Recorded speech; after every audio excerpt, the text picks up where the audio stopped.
Rose, il faut que... Il faut que papa il travaille là. Oh, va voir maman. C'est un peu dégueulasse là.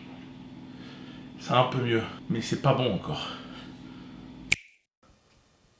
Voilà, on est prêt. Bonjour à toutes et à tous et bienvenue pour un nouvel épisode de la paracha de la semaine. Vous êtes de plus en plus nombreux à nous suivre et franchement, ça fait plaisir. C'est en grande partie grâce à vos likes, vos partages et vos abonnements. Ça nous donne de l'énergie pour continuer. La paracha d'aujourd'hui, c'est Toldot. Et accrochez-vous, parce qu'on a vraiment l'impression d'être dans une grosse série du moment.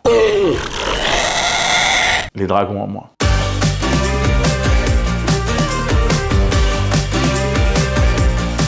La semaine dernière, on vous parlait d'Isaac qui avait trouvé pour femme Rivka. Faut savoir que pendant des années, Rivka, elle était stérile.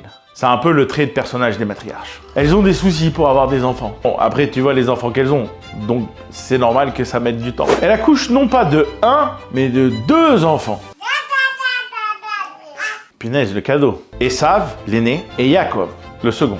Esav, c'est un peu un beau gosse. Il est fort, il est costaud, c'est un chasseur. C'est un homme d'action. Yaakov, il est plus posé, il est plus tranquille, il est dans sa tente.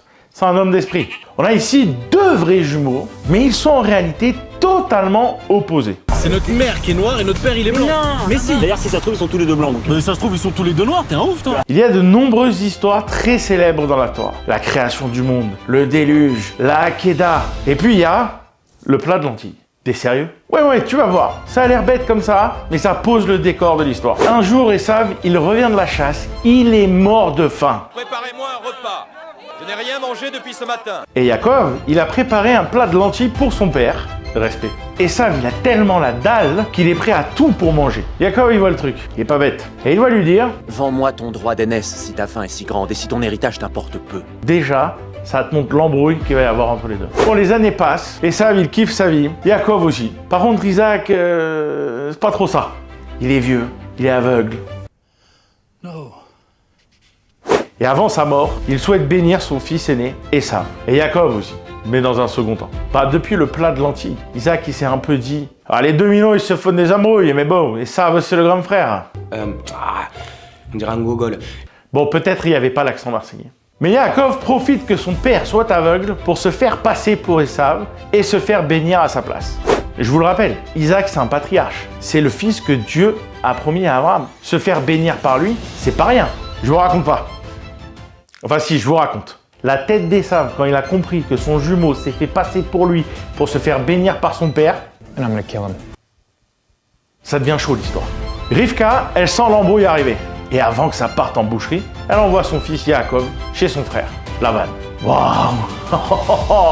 Et c'est que le début de l'histoire. Je vous spoil pas la suite, ça va être dément. Cette semaine, on va s'intéresser sur le lien entre Esav et Yaakov. Pourquoi ces 2 jumeaux, qui devaient être similaires en tout point, éduqués dans la même famille, par les mêmes parents, puissent être aussi différents? Attention, ça va intéresser la famille Pogba. Pendant leur enfance, Esav et Yaakov, ils sont pareils en tout point. C'est ce que Rachi nous dit. C'est qui Rachi? Mais va sur Wikipédia, tu vois pas que je suis en train de faire la paracha de la semaine là? C'est le plus grand commentateur de la Torah de tous les temps. Et en plus, il est français. Ok, ça va, on va faire une vidéo. C'est seulement à l'adolescence que les choses se compliquent et le caractère des 2 hommes se distingue. Pourquoi? Comment c'est possible? Est-ce que Clément Turpin a un problème avec l'OM? Pardon, je suis allé un peu trop loin. Le Rav Samson Raphaël Hirsch propose ici une grande leçon d'éducation. Tu l'auras sûrement compris, c'est pas que les enfants ils ont caché leur jeu depuis qu'ils sont tout petits, mais en fait, c'est qu'ils ont été éduqués pareil, sans aucune différence. On n'a pas pris en compte leur nature différente. Parce que même si tu as un jumeau, t'es pas la même personne. Pour son explication, il cite un verset du livre des Proverbes. Alors ouais, là je commence à m'embrouiller un petit peu là, parce que tu es en train de me dire qu'il y a un livre des Proverbes. Genre comme si on trouve sur internet les 100 dictons de la Provence, t'as un livre sur les proverbes de la Torah. On va parler toi et moi. Il y a un proverbe qui dit « Éduque ton enfant selon son chemin ». Et c'est pas écrit « le chemin ». Genre il y en a un et unique. Chaque enfant est différent et il faut l'accepter, le reconnaître et au contraire, le valoriser pour sa singularité. Vouloir nier tout ça, Je m'en fous. Ah, nul, j'entends pas. J'entends pas. vouloir mettre tout le monde dans le même moule, c'est l'échec assuré. C'est peut-être une illustration très vraie et très triste.